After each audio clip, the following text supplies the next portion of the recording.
All right, today we're going to talk about getting your wheels off your bike. So there's a number of reasons you might need to do that for transport or perhaps to change a tube in the event that you get a flat.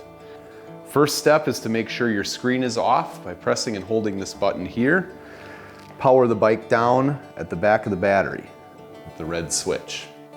Before you flip the bike over, very important too, make sure you tilt the screen down so it doesn't contact the ground when you flip the bike.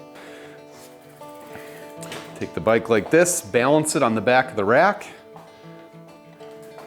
bring it over like so. To remove the front wheel, you need a 15mm open-ended wrench. You got a nut on either side of the wheel here. This is what's retaining the axle to the fork. So get your wrench, you're just gonna loosen these nuts on either side of the fork. Do both sides until you got enough clearance there where you can actually take the wheel right out of the fork. Now your bike can be transported in the trunk of a small car, or we could move on and replace the tube or tire if necessary. Installation is the reverse of normal.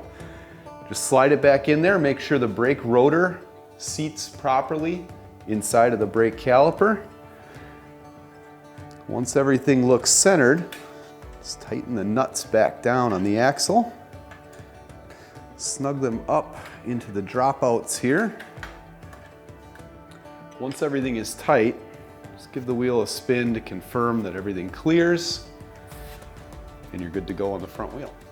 Let's go over the steps on removing the rear wheel on your Boogie bike. Step one is going to be to make sure that your chain is all the way on the lowest sprocket on the rear cassette here. You can see this one's all the way down. Once that's there, the next step is going to be to pull this connector out. Now notice the connector, the male and female sides each have an arrow.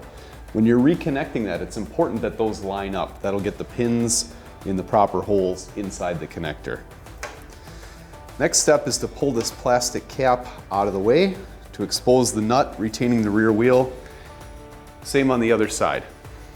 You're going to need a 21mm wrench or an open-ended adjustable wrench. You're going to fit on here and loosen these up enough to give yourself some clearance. Now before you remove the wheel, pay close attention to the washer spacing.